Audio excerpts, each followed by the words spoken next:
बिस्मिल्लाहिर्रहमानिर्रहीम। Dear students, मैं उम्मीद करता हूँ कि आप सब खैरियत से होंगे।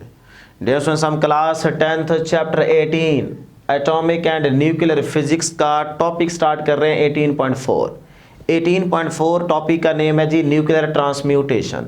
याद रहे ये टॉपिक इस चैप्टर का लॉन्ग क्वेश्चन नहीं है, बल्कि आप इसको शॉर्ट के पॉइंट ऑफ व्यू से तैयार करेंगे डियर स्टूडेंट्स। या फिर अगर शॉर्ट ना बना तो इस टॉपिक से रिलेटेड कोई एक आध आपसे MCQ पूछा जा सकता है। बहरहाल ये लॉन्ग क्वेश्चन नहीं है इस चैप्टर का। तो टॉपिक स्टार्ट करने से पहले डियर स्टूडेंट्स एक बात नोट कर लें कि ये इंतहाई आसान और छोटा सा टॉपिक है। अगर आप सिर्फ और सिर्फ 8 से 10 मिनट इस वीडियो के साथ जुड़े रहे तो इंशाल्लाह ये टॉपिक आपको अच्छे तरीके से तैयार हो जाएगा। अगर आप टॉपिक के नाम पे गौर करें ना, न्यूक्लियस की बात होगी, ट्रांसम्यूटेशन तब्दील हो जाना, एक फॉर्म का दूसरी फॉर्म में कन्वर्ट हो जाना, ये ट्रांसम्यूटेशन कहलाता है। तो आसान अल्फाज में अगर मैं इसका मतलब समझाना चाहूँ तो मैं ये कह सकता हूँ कि न्यूक्लियस की एक स्टेट जो है वो किसी दूसरी स्टेट में कन्वर्ट हो जाएगी। ये जो प्रोसेस होगा ना, ये क्या कहलाएगा? ये न्यूक्लियर ट्रांसम्यूटेशन कहलाएगा। लेकिन आप डेफिनेशन क्या करेंगे? अगर ये 2 नंबर के लिए आपसे शॉर्ट क्वेश्चन में पूछी जाए डेफिनेशन न्यूक्लियर ट्रांसम्यूटेशन के बारे में, तो फिर आप किस तरह से डिफाइन करेंगे? वो डेफिनेशन आपके सामने ये लिखी हुई है। अब दोस्तों इस डेफिनेशन को करने से पहले मैं थोड़ा सा अगर आपको रिपीट करवाना चाहूँ तो आप इससे पहले रेडियो एक्टिविटी का टॉपिक डिटेल में डिस्कस करते हुए आ रहे हैं। तो रेडियो एक्टिविटी के टॉपिक में आपने ये बात डिस्कस की थी कि जब एक अनस्टेबल न्यूक्लियाई स्टेबल होने लगता है तो वो रेडिएशंस को एमिट करता है। तो वो 3 तरह की रेडिएशंस एमिट कर सकता है। जब अनस्टेबल न्यूक्लियाई स्टेबल होने लगता है तो वो 3 तरह की रेडिएशंस एमिट कर सकता है, alpha radiations, beta and gamma rays. तो उन तीनों को हम यहाँ पे डिस्कस करेंगे कि किस तरह से अल्फा जब रेडिएशंस एमिट होती है तो उसके लिए कोई एक एग्जांपल देनी चाहिए, किस तरह का वो रिएक्शन बनता है वो डिस्कस करेंगे। इसी तरह फिर बीटा और फिर लास्ट में गामा। तो इनको अगर आप याद रखेंगे, तैयार करेंगे तो ये शॉर्ट क्वेश्चन में डायरेक्ट भी आपसे पूछी जा सकती है एग्जांपल कि आप गामा रे की एग्जांपल मेंशन करें और बीटा की, या फिर शॉर्ट में आ सकता है अल्फा और बीटा की कोई आप एक एग्जांपल मेंशन करें, अल्फा डीके की और बीटा डीके की। तो इस तरह से जब कोई क्वेश्चन पूछा जाए तो आप इजीली इस तरह से आंसर देंगे जैसे मैं आपको यहाँ पे समझाऊंगा। ठीक है, तो सबसे पहले डेफिनेशन देखते हैं। तो डियर स्टूडेंट्स, फिर जब मैंने ये बात कही कि जब एक एलिमेंट या अनस्टेबल न्यूक्लियस स्टेबल होने लगता है तो वो रेडिएशन एमिट करता है, तो फिर यहीं पे ज़रा ध्यान दें, गौर करें कि जब रेडिएशंस एमिट होंगी तो फिर एक न्यूक्लियाई किसी दूसरी स्टेट में कन्वर्ट हो जाएगा, क्योंकि उससे कोई चीज़ निकल गई है ना। तो अब स्टेट भी क्या हो जाएगी? कन्वर्ट हो जाएगी, चेंज हो जाएगी। तो ये जो प्रोसेस है ना, ये न्यूक्लियर ट्रांसम्यूटेशन कहलाता है। तो ज़रा गौर कीजिएगा, कह रहा है न्यूक्लियर ट्रांसम्यूटेशन क्या है? The spontaneous process in which a parent unstable nuclei changes into a more stable daughter nuclei with the emission of radiations is called nuclear transmutation। कह रहा है न्यूक्लियर ट्रांसम्यूटेशन एक स्पॉन्टेनियस प्रोसेस है, मतलब ये खुद ब खुद होने वाला प्रोसेस है, ये किसी का मोहताज नहीं है। इसको स्टार्ट होने के लिए किसी चीज़ की ज़रूरत नहीं पड़ेगी, ये खुद ब खुद हो रहा है। इसीलिए तो ये हैरान कुन प्रोसेस है ना, पीछे पढ़ा के आ रहा हूँ रेडियो एक्टिविटी के बारे में। तो फिर क्या होगा जी? पेरेंट अनस्टेबल न्यूक्लियाई जो है ये चेंज हो जाएगा स्टेबल डॉटर न्यूक्लियाई में। कब? With the emission of radiations, जब उससे रेडिएशंस एमिट होंगी तब। तो ये प्रोसेस कहलाता है न्यूक्लियर ट्रांसम्यूटेशन। बहुत आसान डेफिनेशन है, डिटेल में आपको मैं ये आसान अल्फाज में समझा दी है।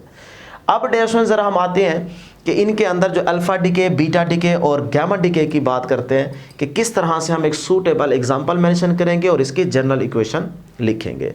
अब इसमें ज़्यादा डिटेल आपको नहीं बताएंगे, क्योंकि 10th के पॉइंट ऑफ व्यू से जितना आपकी बुक में है आप उतना ही तैयार करेंगे तो ही आपको नंबर पूरे मिलेंगे। आपने एक्स्ट्रा भी नहीं करना और आपने कम भी नहीं करना। ठीक है, तो जो कुछ यहाँ पे आपको नजर आ रहा है सिर्फ यही याद करें, शॉर्ट क्वेश्चन के तौर पे इसको तैयार करेंगे। अल्फा डीके जनरल इक्वेशन की बात करें तो ये जो एक्स है ना, इसको आप सपोज करें कि ये हमारे पास क्या है? Daughter nuclei. ये हमारे पास क्या है? Sorry, parent. एक्स को आप कहें पेरेंट न्यूक्लियाई, पेरेंट न्यूक्लियाइड।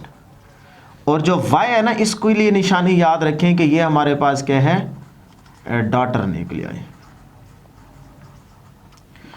और ये जो आपके पास हीलियम आ रहा है, ये हमारे पास क्या है? अल्फा पार्टिकल, क्योंकि हम अल्फा डिके की बात कर रहे हैं ना, तो फिर इस केस में अल्फा ही एमिट होगा। तो अब एक्स को आप पेरेंट कहेंगे और एक्स के पेरेंट न्यूक्लियाई में ये जो जी आपको नजर आ रहा है, ये क्या है? एटॉमिक नंबर, और एक है मैस नंबर। और इसी तरह डॉटर न्यूक्लियाई जो इसको हम वाई का नाम दे रहे हैं, उसके अब जी में देखें 2 माइनस हो रहा है, इसका मतलब एटॉमिक नंबर 2 जो है वो इसमें से डिक्रीज कर रहा है, और यहाँ पे देखें तो 4 डिक्रीज कर रहा है। तो मास नंबर में से 4 डिक्रीज कर रहा है, एटॉमिक नंबर में से 2 डिक्रीज कर रहा है।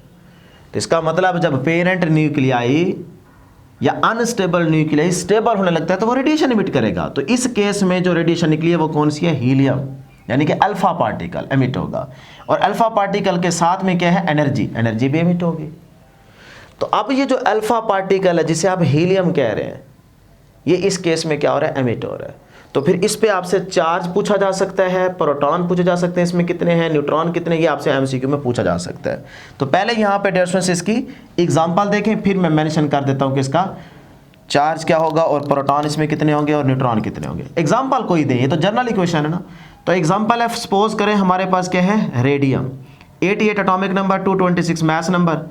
अब ये पेरेंट न्यूक्लियाई है, जब ये रेडिएशंस एमिट करेगा तो ये डॉटर में कन्वर्ट हो जाएगा।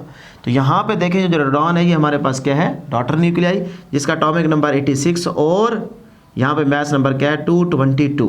तो इसका मतलब फिर यहाँ से अल्फा पार्टिकल एमिट हुआ होगा। कैसे? देखिए 4 को 222 में ऐड करें तो 226 बनता है, बिल्कुल बनता है। 86 को 2 में ऐड करें तो 88 बनता है, बिल्कुल बनता है।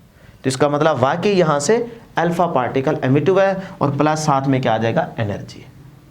तो इस तरह डियर स्टूडेंट्स इस एग्जांपल में आप देख सकते हैं कि एक अल्फा पार्टिकल एमिट हुआ है जिसे आप क्या कह रहे हैं? हीलियम। तो हीलियम के पार्टिकल अल्फा पार्टिकल में 2 प्रोटॉन होंगे, ये आपसे एमसीक्यू में पूछा जा सकता है, और 2 ही न्यूट्रॉन होंगे। और चार्ज की अगर मैं बात करूं तो चार्ज क्या होगा? 2e, यानी कि प्लस 2e, ये चार्ज रहेगा। तो ये भी आप एमसीक्यू के लिए तैयार करेंगे। नेक्स्ट बात करते हैं बीटा डिके। जनरल इक्वेशन की बात करें तो x क्या है? पेरेंट न्यूक्लियाई, y क्या है? Daughter nuclei. और यहाँ पे अगर आप देखें तो अब बीटा पार्टिकल एमिट हो रहा है, और साथ में क्या आ जाएगा? एनर्जी। अब ज़रा यहाँ पे गौर करें, Z में देखें डॉटर न्यूक्लियाई में +1 है, इसका मतलब जब इलेक्ट्रॉन निकला होगा, बीटा पार्टिकल का निकलने का मतलब है इलेक्ट्रॉन निकला होगा। तो इलेक्ट्रॉन एक निकला, ये देखें। तो यहाँ पे Z में +1 आ गया, और मास नंबर में कोई चेंज नहीं आएगा, क्योंकि ऊपर क्या है? बीटा पार्टिकल में मास नंबर 0। अब इस -1 को इसमें ऐड करें तो +1 -1 से कैंसिल हो जाएगा, दोबारा Z बन जाएगा। और A में 0 को ऐड करें तो A ही रहेगा, तो आगे इक्वल, दोनों साइड्स इक्वल होगी ना। तो ये रिएक्शन भी बिल्कुल ठीक है। अब ये जो बीटा पार्टिकल एमिट हुआ है ना, इसका मतलब आप आसान यूँ समझें कि ये हमारे पास क्या है? इलेक्ट्रॉन। ये क्या है? इलेक्ट्रॉन। इस तरह से भी आप डिनोट कर सकते हैं। अब ये न्यूक्लियस के अंदर से एमिट हुआ है, वो पॉजिटिव भी हो सकता है, नेगेटिव भी हो सकता है। यहाँ पे हम बात नेगेटिव की कर रहे हैं, वो पॉजिटिव भी निकल सकते हैं कि जब न्यूट्रॉन प्रोटॉन में कन्वर्ट होंगे, प्रोटॉन न्यूट्रॉन में कन्वर्ट होंगे, टूट रहे होंगे, तब ये वहाँ से एमिट होंगे बीटा डिके। अब ये ज़्यादा डिटेल में आपको नहीं बताएंगे, सिर्फ हिंट दे रहा हूँ कि आपके जहन में आ जाएगा, कोई क्वेश्चन है तो। अदरवाइज आपको अगर डिटेल चाहिए कि ये किस तरह से होते हैं और न्यूक्लियस के अंदर से इलेक्ट्रॉन निकले हैं वो कैसे, अगर ये सारी चीज़ें आपने समझनी है तो फिर चैप्टर 21 में डियर स्टूडेंट्स अगर आप प्ले लिस्ट चेक करेंगे तो चैप्टर 21 क्लास 12 वहाँ पे हमने ये चीज़ डिटेल में बताई हुई है। तो जब आप क्लास 12 में आएंगे तो आपको ये डिटेल हम ज़रूर बताएंगे। अगर आप अभी चाहते हैं तो फिर क्लास 12 का लेक्चर देखिए, वहाँ पे डिटेल में आपको आंसर मिल जाएगा। मैट्रिक में ये चीज़ आप नहीं मेंशन करेंगे, बस जितना आपकी बुक में है उतना लिखेंगे तो ही आपको नंबर पूरे मिलेंगे, ज़्यादा भी लिखना कम भी लिखना। तो बस ये याद रखें कि बीटा पार्टिकल एमिट हुआ है, ठीक है जी। अब डियर स्टूडेंट्स इसकी एग्जांपल, आप इसकी एग्जांपल ले लें कार्बन 614 है, तो जब ये क्या है पेरेंट न्यूक्लियाई, जब ये कन्वर्ट होगा डॉटर न्यूक्लियाई में तो यहाँ पे देखें नाइट्रोजन आ गया है, तो एटॉमिक नंबर में एक ऐड हो गया और मास नंबर में कोई फर्क नहीं आया। बीटा पार्टिकल एमिट करना है ना, तो ये देखें ये बीटा पार्टिकल मतलब एक इलेक्ट्रॉन निकला है और प्लस साथ में क्या है एनर्जी। तो अब ये -1 इसमें ऐड करें तो 7 - 1 6 आ जाएगा, तो ये 6 के इक्वल आ गया। 14 + 0 तो ये 14 आ जाएगा, तो दोनों साइड्स क्या है इक्वल, तो इसका मतलब रिएक्शन बिल्कुल ठीक है। अब आ जाए जी gamma rays, high energy photon emit होंगे, ठीक है ना, हाई एनर्जी फोटॉन। तो जनरल इक्वेशन की बात करें तो ये एक्स क्या है पेरेंट न्यूक्लियाई, ये एक्स क्या है डॉटर न्यूक्लियाई। तो अब इसके ऊपर देखें तो मैंने यहाँ पे स्टार बनाया हुआ है, स्टेरिक यूज किया गया है। और यहाँ पे देखें तो डॉटर में भी एक्स पेरेंट में भी एक्स। हम तो कह के आ रहे हैं कि जो हमारे पास पेरेंट न्यूक्लियाई होगा वो एक्स है और वाई क्या है डॉटर। तो गैमा डिके के अंदर तो यहाँ वाई आ ही नहीं रहा, तो क्या इसका मतलब है कि वहाँ पे कोई कन्वर्जन नहीं हो रही है एलिमेंट की, एक एलिमेंट दूसरी फॉर्म में कन्वर्ट नहीं हो रहा? नहीं डियर स्टूडेंट्स, हो रहा है, मतलब उसकी प्रॉपर्टीज़ में चेंज आ रहा है। अब देखें ना ये स्टार हमने यहाँ पे इसीलिए मेंशन किया है कि ताकि निशानी के तौर पे आपको याद रहे कि यहाँ से जब रेडिएशंस एमिट होंगी तो इसकी स्टेट चेंज हो जाएगी, इसकी प्रॉपर्टीज़ में अब डिफरेंस आ चुका है, फ़र्क आ गया है। यहाँ पे देखें स्टार नहीं है, यहाँ पे स्टार है, तो प्रॉपर्टीज़ चेंज हो चुकी है। क्यों? क्योंकि इसमें से गैमा रेडिएशन से एमिट हुई है और प्लस उसमें क्या आ जाएगा, एनर्जी। तो ये है जनरल इक्वेशन। अब इसकी एग्जांपल देखते हैं। आप एग्जांपल में मेंशन कर लें कोबाल्ट। अब इसमें एटॉमिक नंबर 27, मास नंबर 60 और इस पर मैंने स्टेरिक शो किया हुआ है। असल में जिस पे स्टेरिक होता है ना, उसका मतलब होता है कि ये एक ऐसा अनस्टेबल एक्साइटेड न्यूक्लियाई है। स्टेरिक जिस पे है तो इसका मतलब होगा ये अनस्टेबल एक्साइटेड न्यूक्लियाई है। जब यहाँ से रेडिएशन इमिट होंगी तो ये स्टेबल हो जाएगा। ठीक है, अब ये देखें आ कोबाल्ट ही रहा है लेकिन इसके ऊपर अब स्टार नहीं है, तो इसका मतलब यहाँ से जब radiations, gamma radiations, high energy photon emit हुए होंगे तो ज़रूर इसकी स्टेट में चेंज आएगा, इसकी प्रॉपर्टीज़ में फ़र्क आएगा। और ये जो गैमा रेडिएशंस एमिट हो रही है ना, ये उसी टाइम हो रही है जब अल्फ़ा बीटा रेज जो है, सॉरी अल्फ़ा बीटा पार्टिकल्स जो है वो एमिट हो रहे होंगे, तभी ये गैमा रेडिएशंस भी एमिट हो रही होंगी, ये कोई अलग से नहीं होंगी, ये भी ध्यान में रखिएगा। ठीक है, तो फिर गैमा में देखिए एटॉमिक नंबर 0, मास नंबर 0, तो गैमा रेस पे जो चार्ज की वैल्यू होती है वो क्या होती है, 0। तो ये भी आपसे पूछी जा सकती है कि गैमा पे चार्ज क्या है, चार्ज गैमा पे क्या है डियर स्टूडेंट्स, 0। और ये क्या है, high energy photon, high energy photon, मतलब आप कह सकते हैं इलेक्ट्रोमैग्नेटिक रेडिएशंस।